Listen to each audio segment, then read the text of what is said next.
এক সৈনিক একবার তার স্ত্রীর কাছ থেকে বিদায় নিয়ে যুদ্ধে গেল। তখন তার স্ত্রী গর্ভবতী। যাবার সময় সে তার স্ত্রীর কাছে 30,000 স্বর্ণমুদ্রা রেখে গেল। এরপর বহু বছর কেটে যায়, যুদ্ধার ফেরার কোনো নাম নেই। অবশেষে দীর্ঘ 19 বছর পর সে বাড়ি ফিরে আসে। ঘোড়া থেকে নেমে সৈনিক বর্শা নিয়ে ঘরের দরজায় আঘাত করল। এক টকবকে যুবক বেরিয়ে আসে। যুবক আগন্তুকের হাতে বর্শা দেখে বলল, হে আল্লাহর দুশমন, তুমি আমার বাড়ি হামলা করতে এসেছো? লোকটি তো তাজ্জব, আমার বাড়ি এটা, আর সে কিনা আমাকেই ডাকাত বলে অভিহিত করে। বীর সৈনিক গর্জে উঠে বলল, কে তুমি? সাহস তো কম নয়, আমার বাড়ির অন্দরে ঢুকে আমাকেই ডাকাত বলছো? এবার যুবকের আশ্চর্য হওয়ার পালা।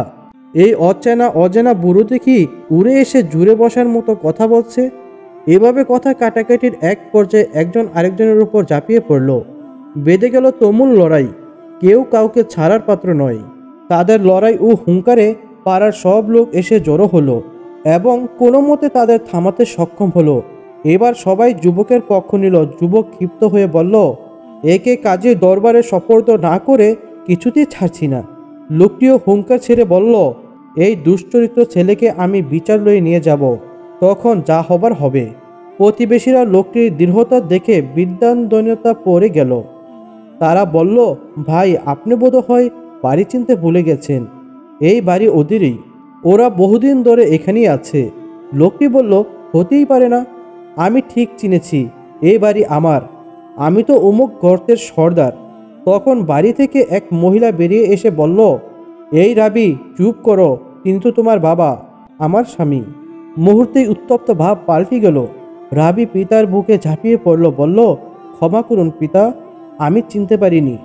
লোকটিও ছেলেটিকে না চিনে নানা কথা বলায় লজ্জা পেল। ছেলে বলল, ঘরে চলো বাবা, কিছু মনে করো না। ঘরে ঢুকে লোকটি স্ত্রীকে বলল, আমার ছেলে এত বড় হয়েছে? স্ত্রী বলল, হবে না কেন, সেই কবে আপনি যুদ্ধে গিয়েছেন, ফিরলেন এতদিন পরে। লোকটি বলল, আমার সেই 30,000 স্বর্ণমুদ্রা কোথায় রেখেছ? এবার লোকটি একটি থলি এগিয়ে দিল, বলল, এখানে আরও 40,000 স্বর্ণমুদ্রা আছে, একসাথে রাখো। স্ত্রী বলল, সেগুলো আমি পুঁতে রেখেছি, কিছুদিন পর বের করব। যুবক মসজিদে গেলে স্ত্রী স্বামীকে সালাত পড়তে মসজিদে পাঠিয়ে দিল।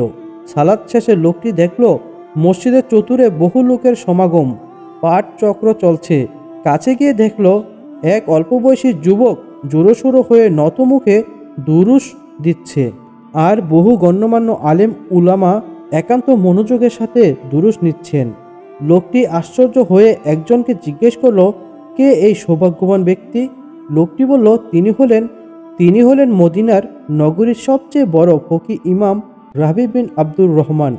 বাবা ছেলের পরিচয় পেয়ে অনেক খুশি হলেন। হৃদয়ের দুকুল বেয়ে আনন্দের বন্যা বয়ে গেল। তিনি প্রাণ ভরে ছেলের জন্য দোয়া করলেন ও আল্লাহর শুকরিয়া আদায় করলেন।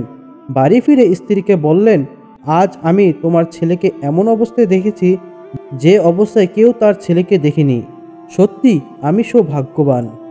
স্ত্রী তখন হেসে বলল, আপনি এই 30,000 স্বর্ণমুদ্রা চান, না এই ছেলেকে চান? আপনার রেখে যাওয়া 30,000 স্বর্ণমুদ্রা দিয়ে আমি এই সোনার ছেলে গড়েছি। আপনি খুশি হয়েছেন? আজ আমার খুশির সীমা নেই। তোমার মতো মহিষী মা যার আছে তার এমনটা হয়তো স্বাভাবিক। আমার কষ্টে অর্জিত অর্থ তুমি হকের পথেই ব্যয় করেছ। আল্লাহ তোমাকে এর বিনিময় দান করবেন।